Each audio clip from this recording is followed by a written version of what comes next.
Hey, Steve from GuitarZoom here. Thank you so much for joining me. This is the second video in a series of 3 videos where we're talking about getting more creative with the guitar and not just necessarily using cowboy chords or open chords to do everything that we want to do, to maybe write songs or different things like that.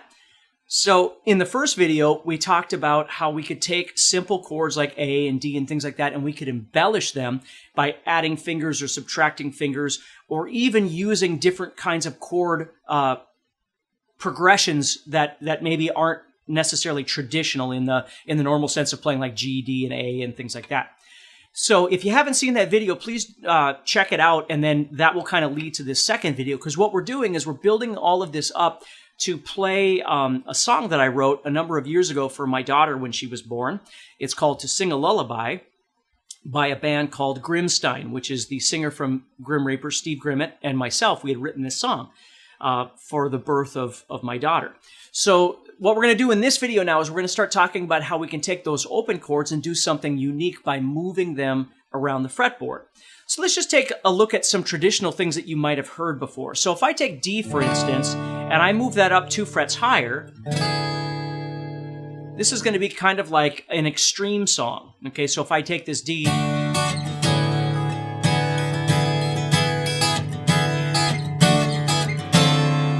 so you get some really neat sounds if you've never thought about just taking an open chord and moving it up. And of course, I'm using the 4th string open along with this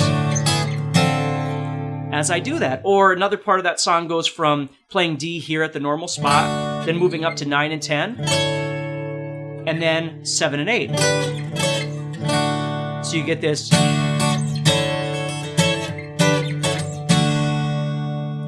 And there's lots of different chords that you can do this kind of movement with. You just have to explore it and see what works.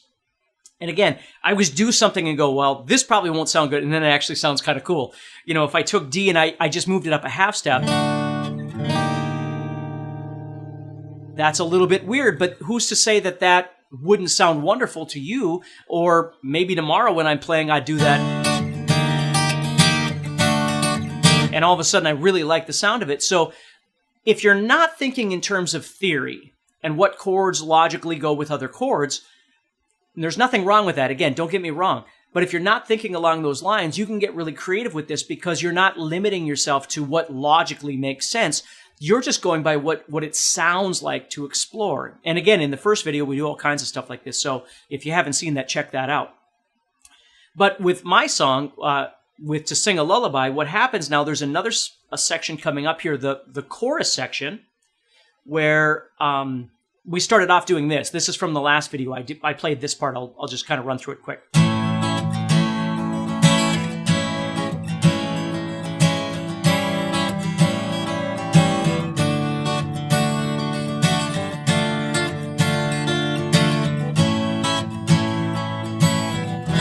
Now, before it goes into the chorus, we go to E, and then an E sus4 here, and then I actually move up, and I play 0, 2, 2, 4, 0, 0.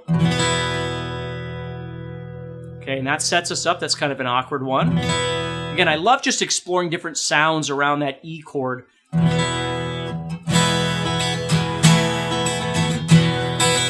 And notice how I'm getting this kind of sound happening, this melody over that E. Okay? But the big thing here is then what I do is I wanted to play D and A. But instead of just playing D,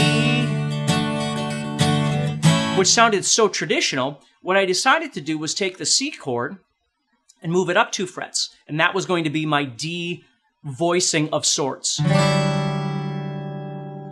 And then when I go to my A chord, instead of just going down to A, what I did was I took the E chord and moved it up here where that bar chord would be, that A major bar chord, but I'm just not playing the bar.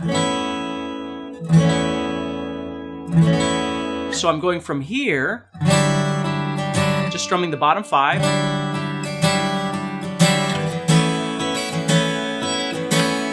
to this. Again, it's an A major bar chord. I'm just not playing the bar. And I am hitting the 6th string along with it, so.